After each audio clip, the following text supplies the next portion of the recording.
honor presentar el segundo evento de este día, que es la conferencia Lo que indican los indicadores de difusión en México. Y es un honor para mí presentar a nuestro invitado, un socio del IMEF que ha aportado mucho, una persona muy generosa, yo diría un amigo del IMEF, que siempre ha colaborado mucho tanto en la fundación como en el instituto. Permítanme presentarles a Jonathan Heath. Jonathan Heath tiene acumulado 30 años de experiencia en el análisis de la economía mexicana y sus perspectivas, tiempo durante el cual fue el economista principal de México para varias instituciones financieras globales y consultorías internacionales. Ha sido profesor en la Universidad Panamericana, el Tecnológico de Monterrey, la Universidad de Anáhuac, la Universidad de las Américas y en la Universidad Iberoamericana, impartiendo cursos relacionados a la economía mexicana, su historia y perspectivas. Como fruto de su experiencia en el tema, ha recibido invitaciones como conferencista en alrededor de 25 universidades en México y en Estados Unidos. Sus más de 1000 artículos han aparecido en cerca de 60 periódicos y revistas, tanto en México como en el exterior. Ha dado conferencias sobre las perspectivas de la economía mexicana y América Latina en más de 20 países. También es comentarista frecuente en radio y televisión.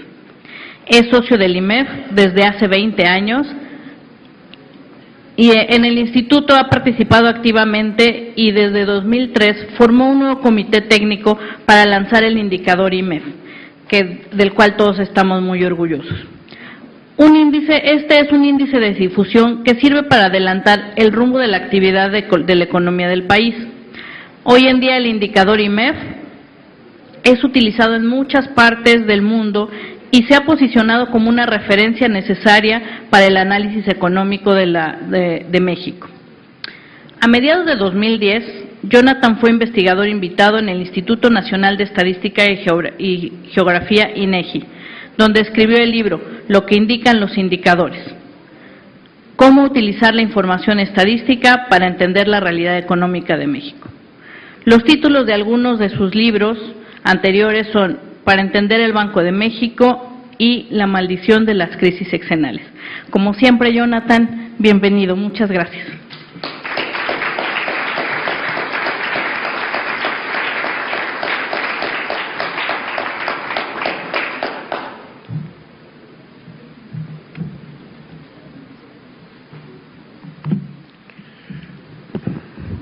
Muy buenos días.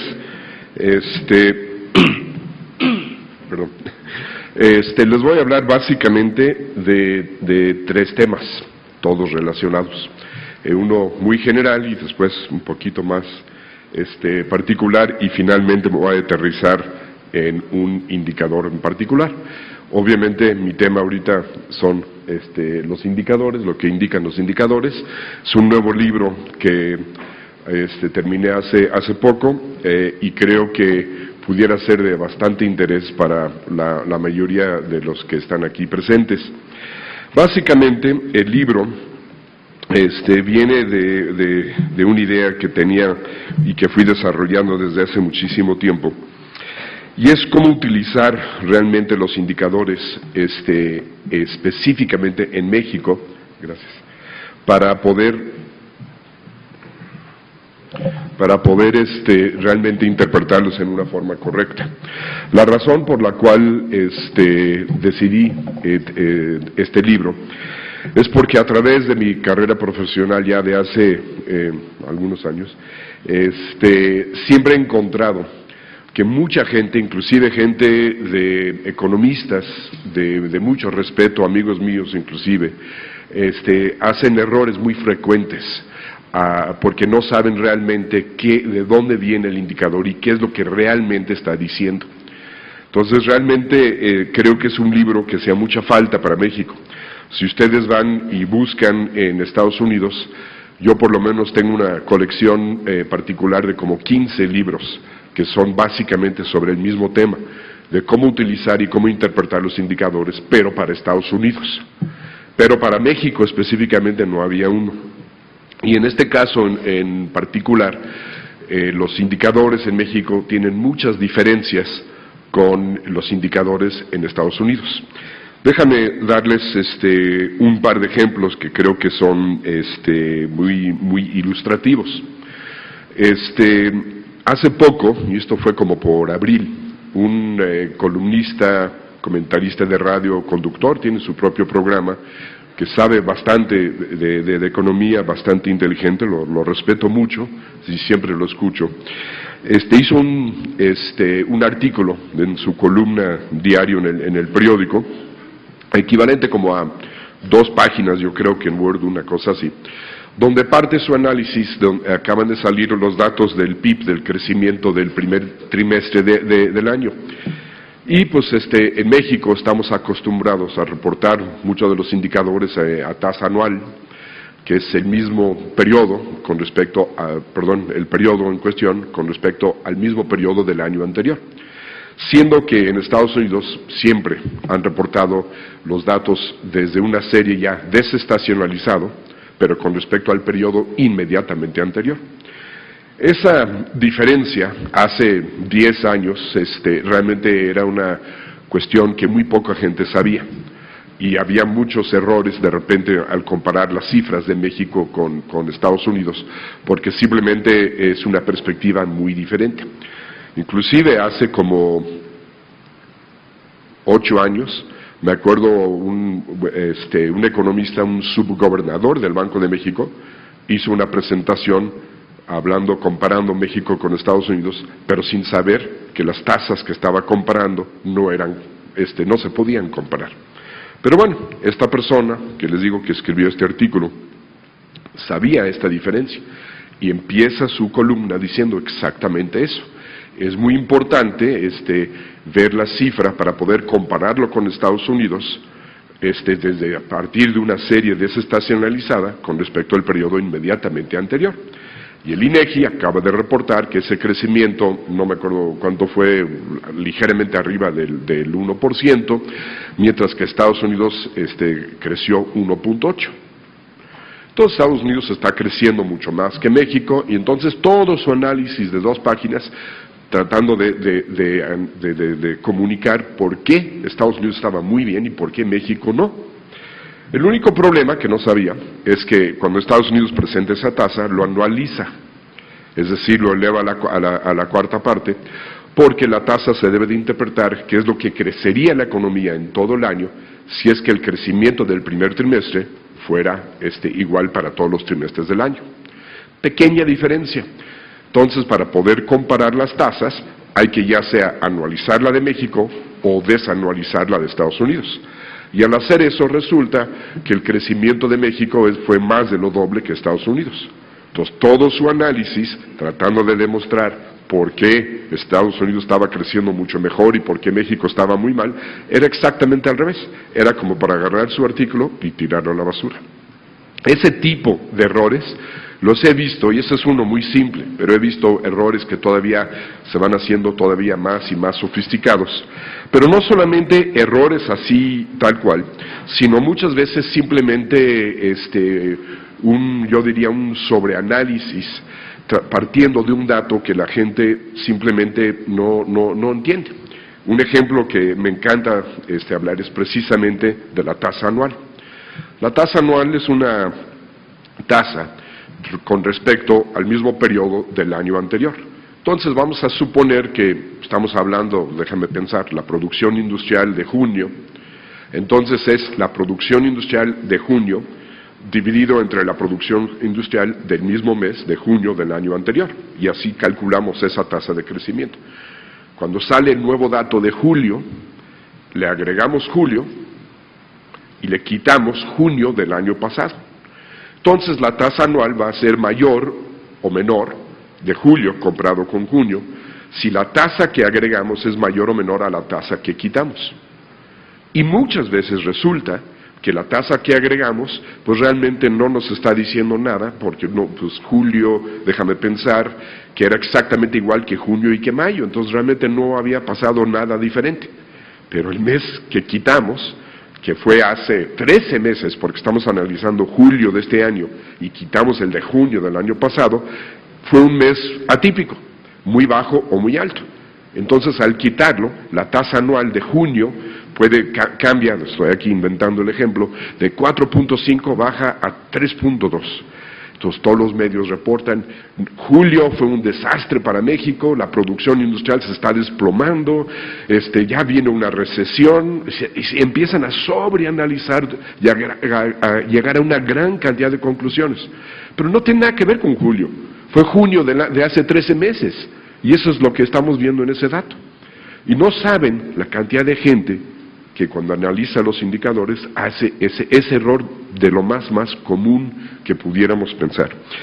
Pues el libro es un recuento básicamente de todos los indicadores que se producen en México, pero con ciertas características. Primeramente, la primera característica principal es de que son indicadores de coyuntura y no de estructura. O sea, obviamente no se puede abarcar absolutamente todos los indicadores. Mi enfoque es las que nos ayudan a entender lo que está pasando en la coyuntura económica del país. ¿Eso qué significa? Que no incluye indicadores de pobreza, ni distribución del ingreso, y toda una serie de indicadores que son muy importantes, pero bueno, que no cabían en el libro. Lo segundo es que son indicadores macro, lo cual significa que no son ni sectoriales, ni regionales, ni micro, mucho menos, sino es para entender la macroeconomía del momento y de ahí inclusive para brincar y ver las perspectivas. Y aunque me invitaron al INEGI a hacer y a escribir este libro, lo cual fue muy importante porque tuve mucho acceso a muchas personas, pude entrevistar gente que hacen las encuestas, etcétera. La verdad fue bastante interesante. El punto de vista del libro es del usuario de las estadísticas, no es del que hace las estadísticas. No me meto para nada a tratar de entender cómo hacen los muestreos y cómo hacen toda una serie de cosas, para nada. Simplemente yo he sido un usuario por 30 años de estos datos y es básicamente mi punto de vista como usuario. Y en ese sentido contiene muchas críticas yo pienso que todas son constructivas, pero de muchos de los indicadores que se producen en el país. En muchas cuestiones creo que se pueden mejorar o simplemente se pueden presentar de una mejor forma. Por ejemplo, el boletín de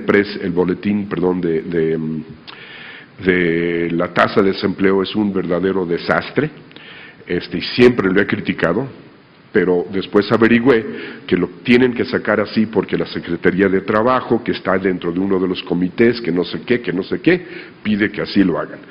¿Y cómo está elaborado este boletín? En el primer párrafo hablan de la tasa de participación laboral. ¿Hay alguien que le interesa la tasa de participación laboral? Yo creo que casi nadie.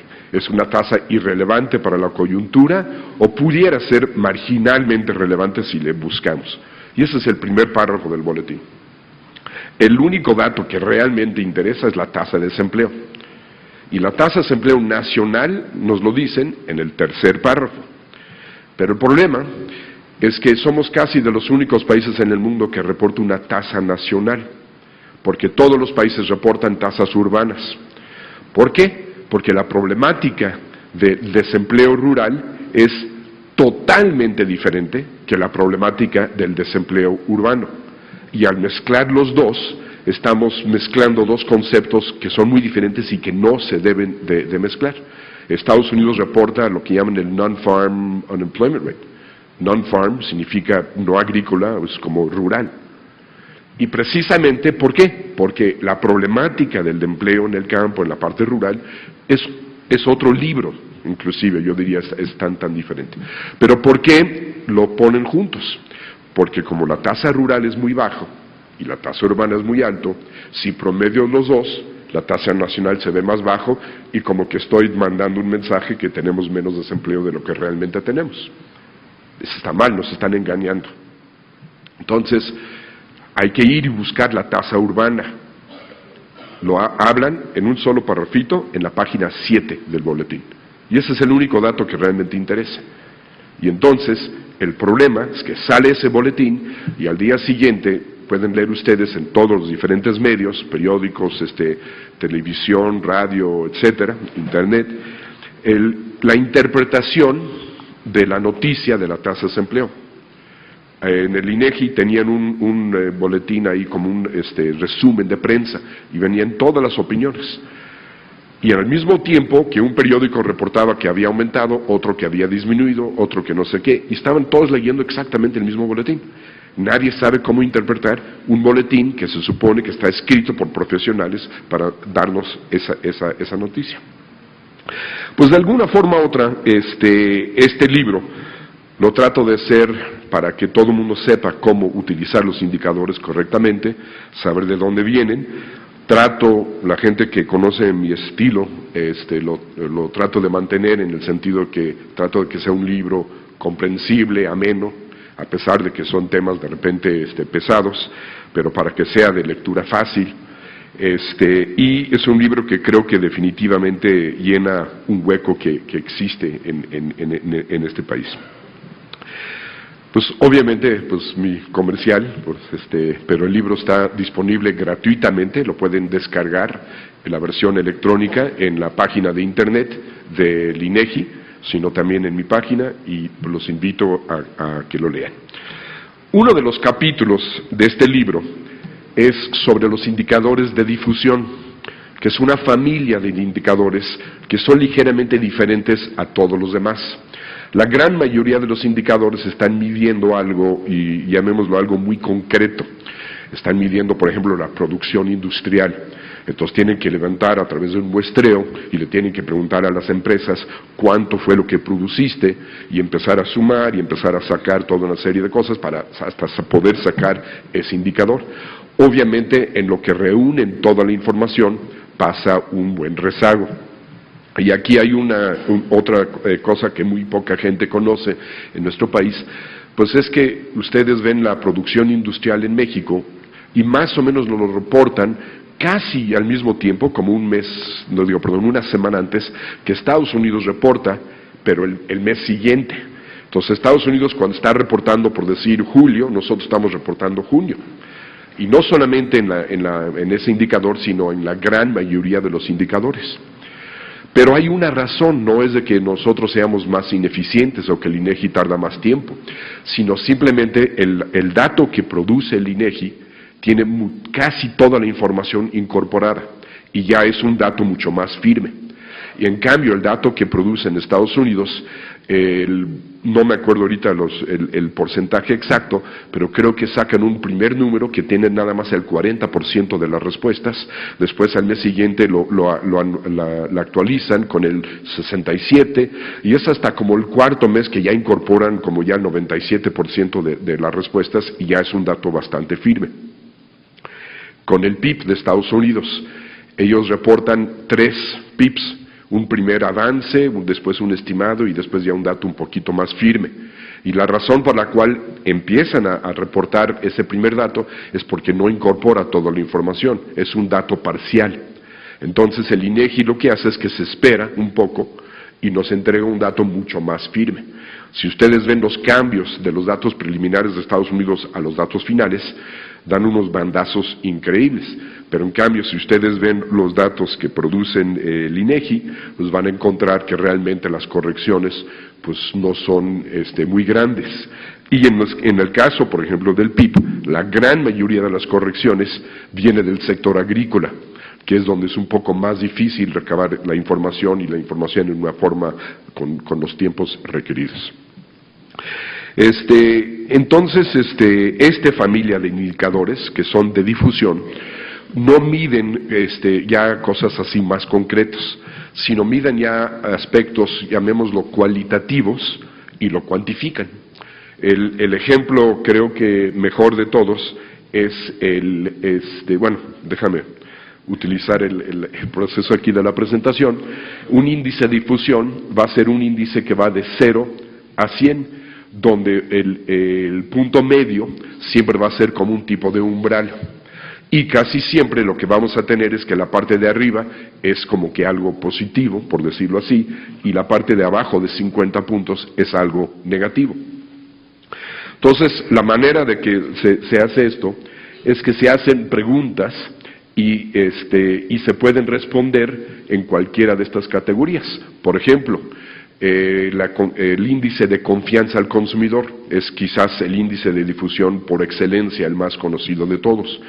Y en la encuesta se hace una pregunta: ¿usted siente que su situación de su hogar es mucho mejor, igual, peor o mucho peor a la que existía hace 12 meses?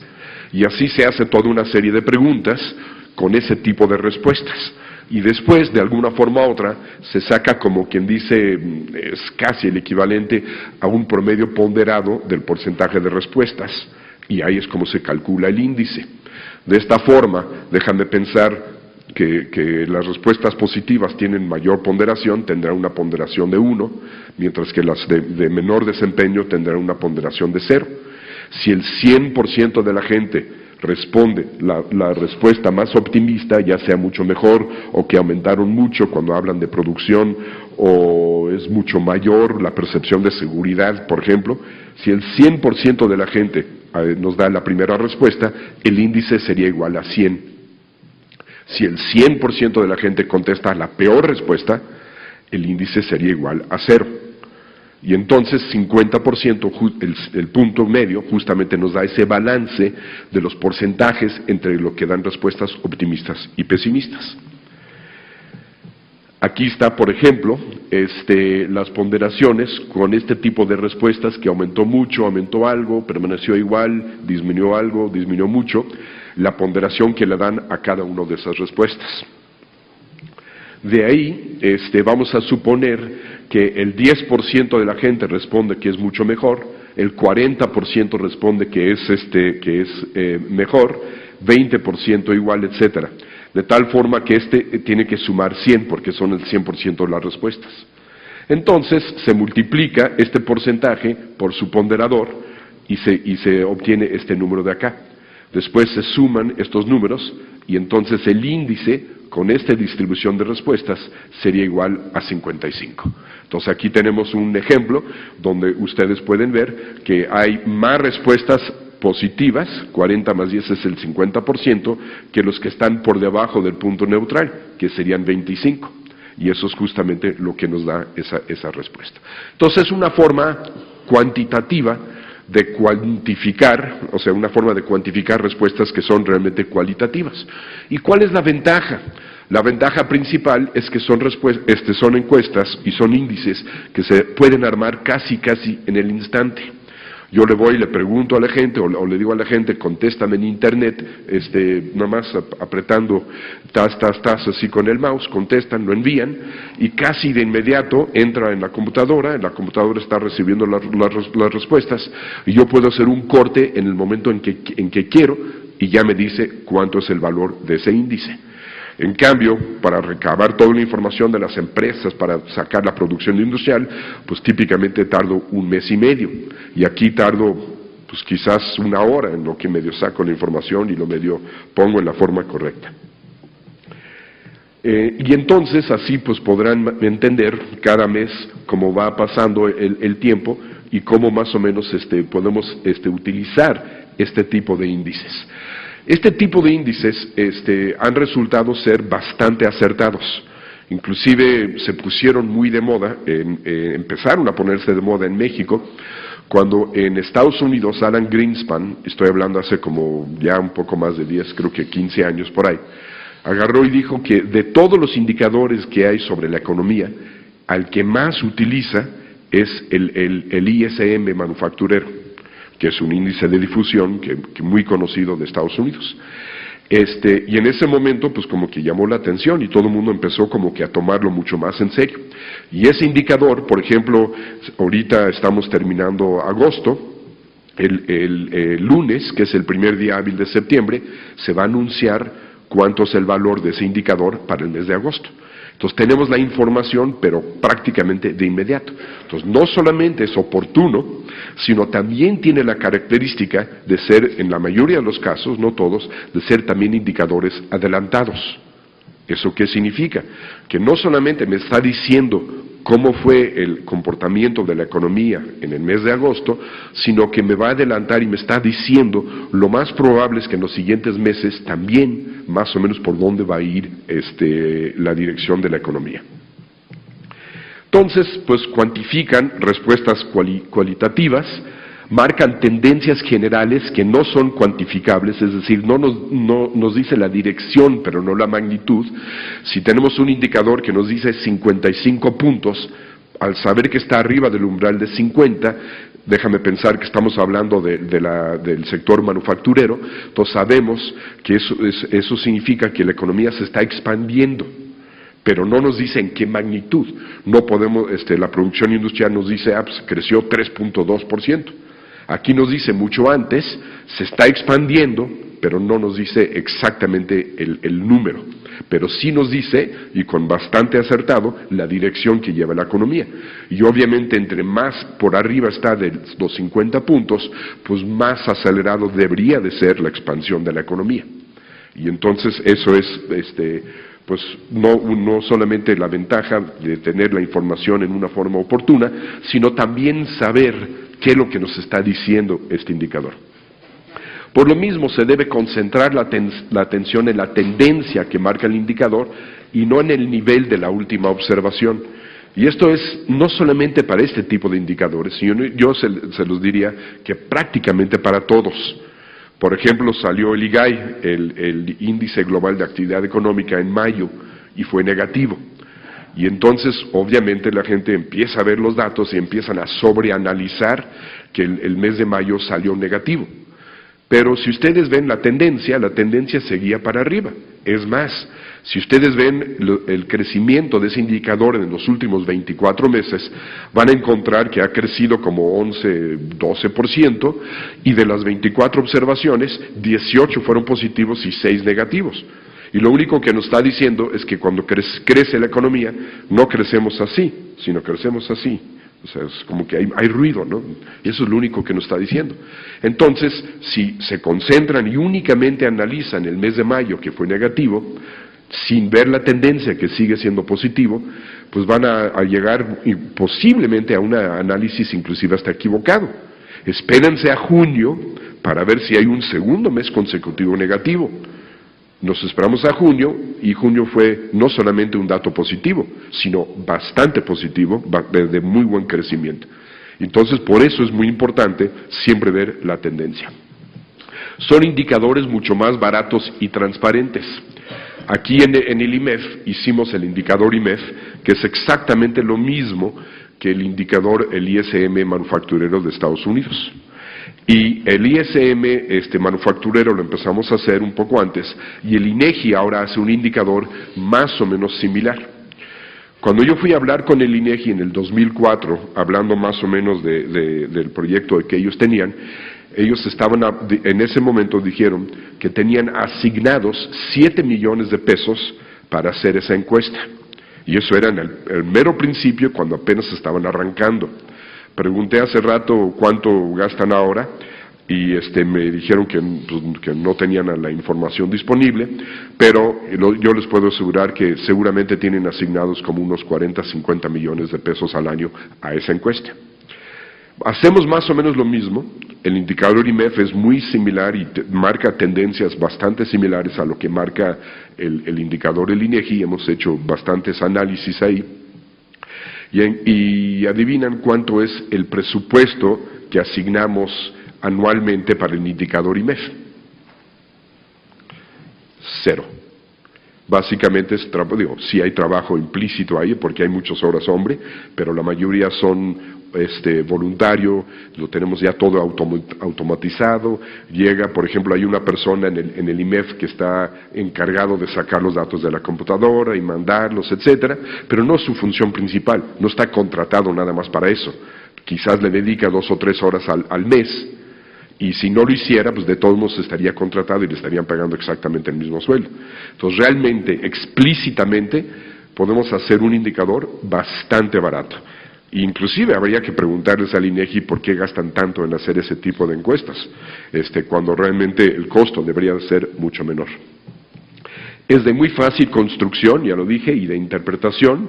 su elaboración es muy sencilla y permita también la construcción de subíndices con mucha facilidad. Es decir, hacemos, déjame pensar, 5 preguntas, que es lo más típico: la confianza del consumidor, el índice de confianza del productor, el indicador IMEF, casi todos el índice de percepción sobre la seguridad pública, todos tienen 5 preguntas, cada uno se hace un subíndice y después se saca el promedio de esos 5 y se saca un índice total. Pero los subíndices también tienen su propio valor analítico tal cual. Aquí hay, por ejemplo, el índice de confianza al consumidor. La línea roja es la original, la línea azul es la serie desestacionalizada y la línea negra es ya la tendencia. Concentremos nuestra atención en la tendencia. Vean este indicador. Bueno, antes de que lo vean, déjame recordarles 2 o 3 datos. Cuando tomó posesión, cuando votamos en el 2006 por el presidente en ese momento, la economía venía creciendo bastante bien. Es más, el 2006 fue el mejor año de crecimiento económico de todo el sexenio de Fox. Cuando se eligió y ya tomó posesión Calderón, empezando en el 2007, la economía empezó a desacelerarse. Inclusive se marcó el inicio de una recesión hacia fines de ese año en Estados Unidos, y más o menos México entró en una recesión prácticamente al mismo tiempo, pero fue una recesión muy leve. Después se acuerdan ustedes que anunciaron el quiebre de Lehman Brothers y de repente se agudiza pero muchísimo la recesión, y ahí es donde viene ya la caída mucho más marcada, tanto en Estados Unidos como en México. ¿Recuerdan esas fechas? Aquí empezamos a ver una desaceleración ligera. Esta desaceleración, ¿cuándo empieza? Como medio año antes del 2007, es decir, a mediados del 2006. Entonces ya estaba empezando a desacelerarse este indicador medio año antes de que se empezó a desacelerar la economía. Después aquí, de repente, da un desplome, pero bastante marcado, bastante grande, este índice. ¿Cuándo? Pues más o menos a mediados del 2007. Pero ¿cuándo fue o fines del 2007? ¿Cuándo fue lo de Lehman? Pues a mediados del 2008. Entonces aquí casi con medio año o un poco más, este índice nos estaba diciendo, viene aquí algo bastante fuerte, bastante duro. Y de ahí más o menos se situó acá abajo y empezó a subir, empezó a recuperarse un poco antes, no mucho. Aquí fue mucho más el aviso, aquí ya no tanto, pero de todos modos. Pero vean ustedes cómo realmente no termina de recuperarse y está muy por debajo de los niveles máximos anteriores.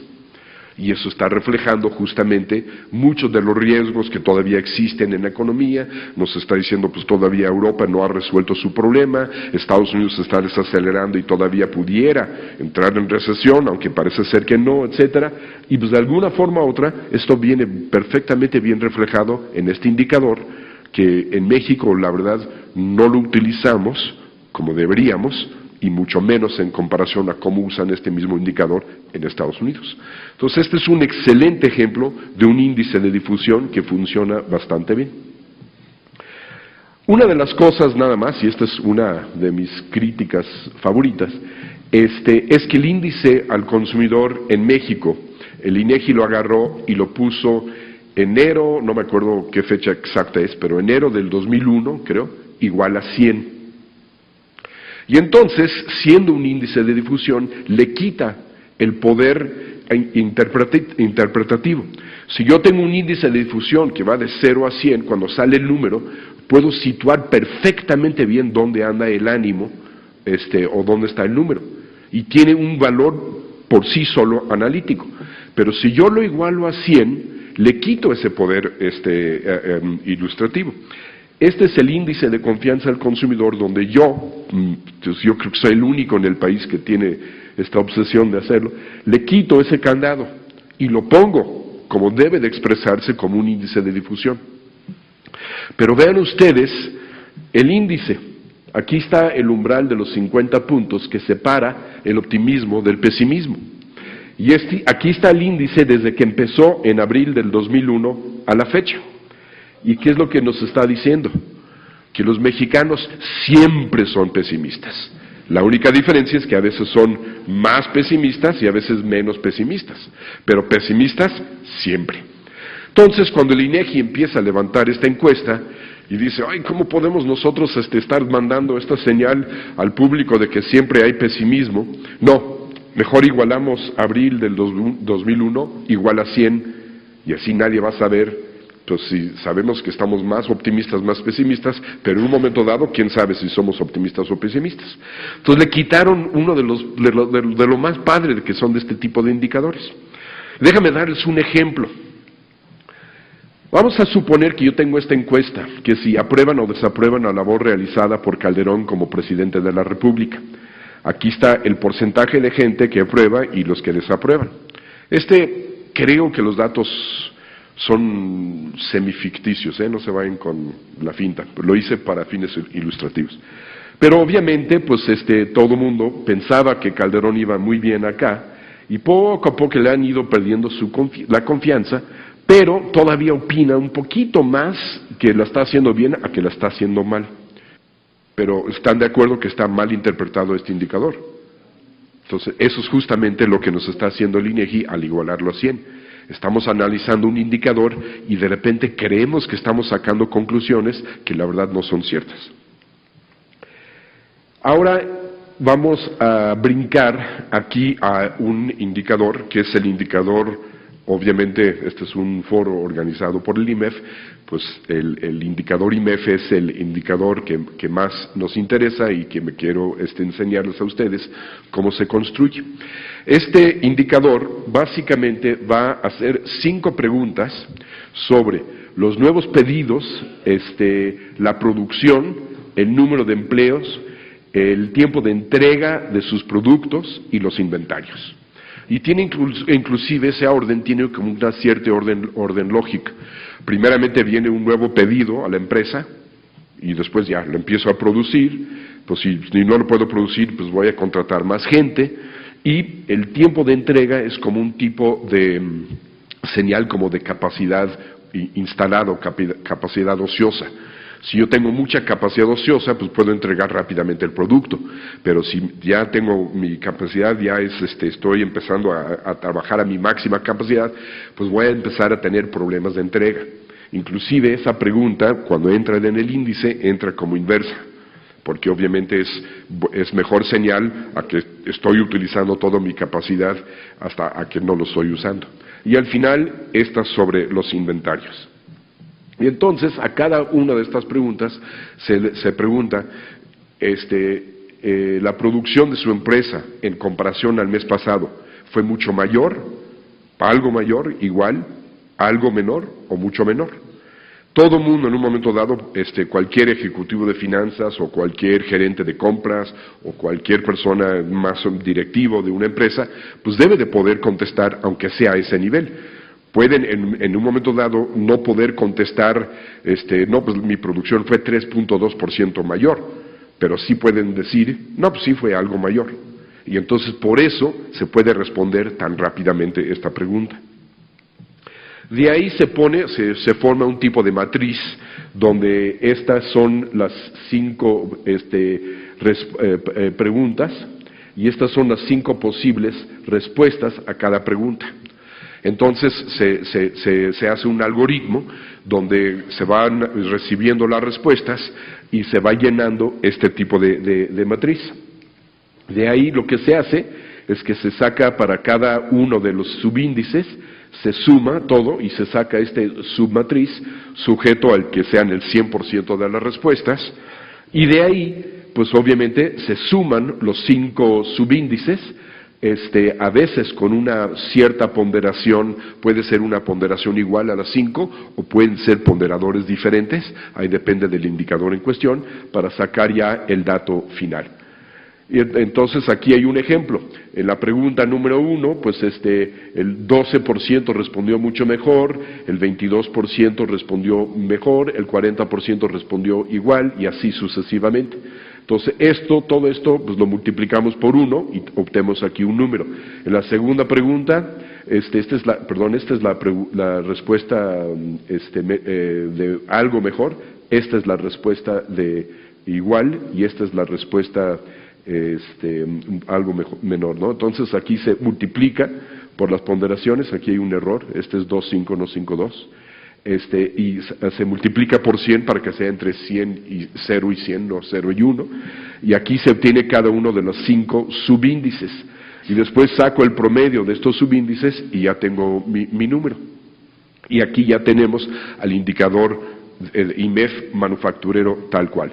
Vean ustedes aquí cómo básicamente empezó a hablar de una cierta desaceleración en la economía ya desde su punto más alto, un poco antes del 2006, desde el 2007 ya empezó a hablar de una cierta desaceleración.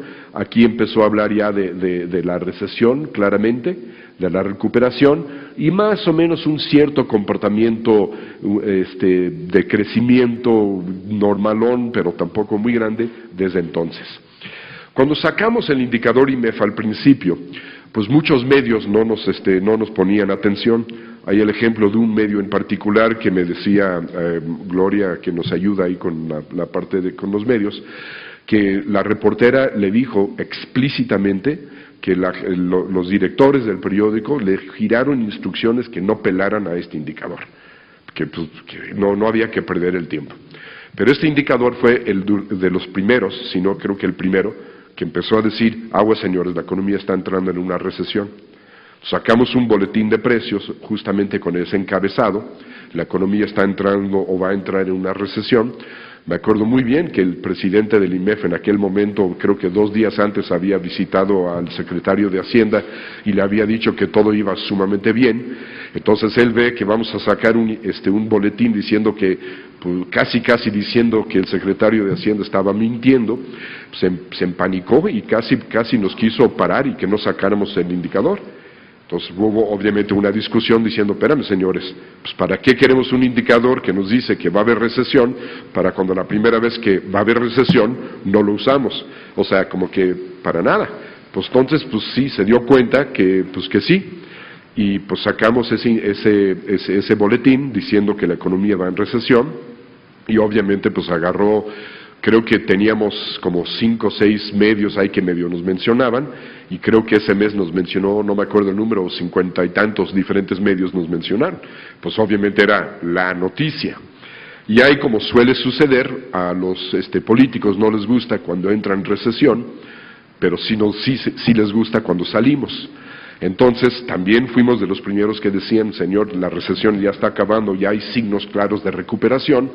Y ahí el que nos citó fue hasta el propio presidente Calderón, que citó el indicador IMEF porque pues ya estaba hablando ya de la recuperación.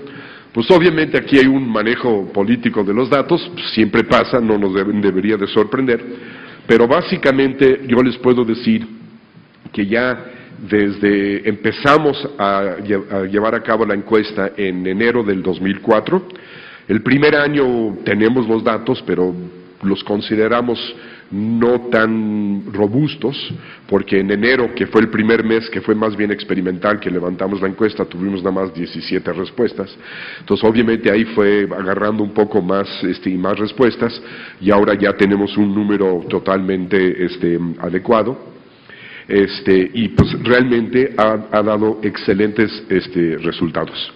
Y aquí lo interesante de esto es que este indicador no es necesariamente el primer indicador hecho por el sector privado. IMEF quizás no es sector privado tal cual, pero pues no es definitivamente sector público. Deja de llamarlo sector privado porque hubo alguien ahí que me alegaba que no era sector privado, que era sector, no me acuerdo cómo le llamó, pero bueno, no importa las etiquetas. Nosotros, cuando estábamos por hacer este indicador, tocamos puerta en el Banco de México y tocamos puerta en el INEGI para ver si nos ayudaban, nos respaldaban, porque pensábamos que teníamos una idea genial. Y pues en el Banco de México, pues como que medio se molestaron, porque ellos estaban construyendo un indicador similar y lo querían sacar. Y pues obviamente pues no querían que de repente alguien de afuera llegara con un indicador y que empezara a competir con ellos. Entonces ellos realmente prácticamente no le pusieron muchas ganas, no nos tomaban muy en cuenta.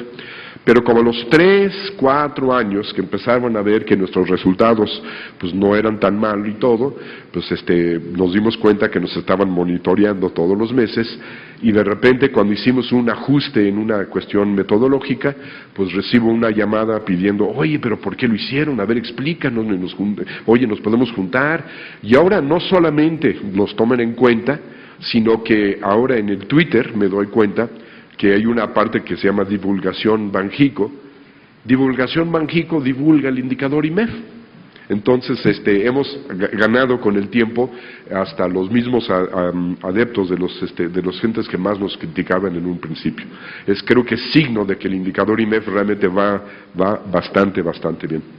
Por el otro lado también tocamos puerta en el INEGI, y ahí fue, yo creo que golpe de suerte, que pude platicar con el presidente del INEGI en aquel momento, que era Gilberto Calvillo, que él tenía un poco la idea de que era Fox le estaba recortando el presupuesto al INEGI. Y ahí tengo varias historias medio trágicos de lo que pasó con esos recortes, pero eso es tema de otra plática. Y obviamente Calvillo estaba sumamente preocupado. Y entonces él estaba explorando cómo podía el INEGI sacar indicadores buenos, etcétera, pero quizás con un menor costo. Y le habían platicado que en Estados Unidos el índice de confianza al consumidor lo empezó a hacer el gobierno, y ya cuando ya lo tenía bien hecho, lo agarró y se lo entregó al Conference Board, que es una empresa no lucrativa, independiente, pero del sector privado. Y hasta la fecha lo hace el Conference Board. Entonces allá le dijeron, es que no todos los indicadores lo tiene que ser el INEGI. Y en eso pues yo toco puerta y le digo, oye, pues tenemos esta idea. Y le encantó la idea, y en diciembre del 2003 firmamos un convenio de colaboración con el INEGI, donde el INEGI oficialmente se hacía aval del indicador IMEF, asiste como secretario técnico de nuestro comité del indicador IMEF, que nos reunimos todos los meses, y el secretario técnico es el INEGI. Inclusive cualquier cambio metodológico, cualquier revisión, cualquier cosa que hacemos, el convenio nos dice que el INEGI lo tiene que aprobar. Entonces tiene, como quien dice, el sello de garantía del INEGI. Entonces, y es el primer indicador hecho en México por el sector privado, pero con el sello oficial del INEGI. Y yo creo que eso también ha ayudado mucho a la credibilidad a través del tiempo. Aquí también déjame decir que cuando nosotros sacamos el indicador, al principio no era ajustado por la estacionalidad, y es muy importante tomar en cuenta la estacionalidad de cualquier serie. Nos esperamos como unos 5 o 6 años para acumular suficiente información, y hicimos un segundo acuerdo con el INEGI, donde el INEGI nos hace el modelo de ARIMA con el paquete X12, para los que conocen todo este tipo de cosas. Ellos nos hacen el modelo y nos lo entregan para que nosotros tengamos las series desestacionalizadas, y cada año nos actualiza el modelo como debe de ser. Entonces, pues tenemos la serie desestacionalizada, tenemos la tendencia de la serie, tal cual como casi toda la familia de indicadores del IMEF. También otra cosa que tenemos nosotros, que esto sí no lo tiene ningún otro indicador de otro lado, es que tenemos la serie en su forma original, y también lo tenemos ajustado por tamaño de empresa, donde obviamente si nos dice una empresa grande que están produciendo más, pues le tenemos que dar más valor a que si nos dice una empresa micro que están produciendo más, porque estamos hablando de la producción total del país. Entonces le damos mayor ponderación dependiendo del tamaño de la empresa. Y muchas veces la tendencia prácticamente no cambia, pero muchas veces el valor interpretativo puede ser diferente. Por ejemplo, aquí vemos, si ajustamos el indicador por tamaño de empresa, pues no nos fue necesariamente tan mal en la recesión, pero les fue mucho peor a las pequeñas empresas que a las medianas y grandes empresas. Y creemos que la razón por eso es que las medianas grandes empresas tienden a exportar, mientras que las pequeñas no, y una de las salidas de la recesión del 2008-2009 fue el gran puje que tuvimos en las exportaciones no petroleras. También tenemos un indicador para el sector no manufacturero. El INEGI, junto con el Banco de México, publican lo que llaman su índice de pedidos manufactureros, que es muy similar al indicador IMEF manufacturero, pero no tienen un indicador no manufacturero. Y esto representa más o menos el sector de comercio y de servicios. Pero si ustedes sacan la ponderación, el sector comercio representa el 15% del PIB y el sector servicios representa más o menos el 50%. Entre los dos representan ligeramente más de 2/3 partes de la economía.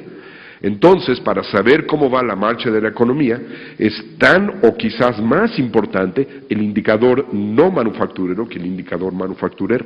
Y nosotros tenemos los dos. Y entre los dos, lo único que estaríamos dejando fuera sería la cuestión agrícola, pero la cuestión agrícola tiene su propia lógica y su propia inercia, ¿no? Entonces, pues, cubrimos prácticamente toda la actividad económica relevante. También tenemos el ajustado por tamaño de empresa, que también añade el valor analítico. Y bueno, hasta aquí tengo la parte escrita y nada más me gustaría terminar diciendo que por favor vean el indicador IMEF. Si algunos de ustedes trabaja en una empresa, ya sea manufacturero o no manufacturero, y quiere colaborar con nosotros participando en una encuesta, pues bienvenidos. Y entonces, como ya recapitulando, empecé con mi libro, que es lo que indican los indicadores, que es todo. Me fui a los indicadores de difusión y específicamente al indicador IMEF como un buen ejemplo de cómo el sector privado, inclusive el sector académico, puede hacer indicadores bastante buenos, bastante robustos, con valor analítico y que pueden contribuir al entender de la economía. Pues muchísimas gracias por su atención.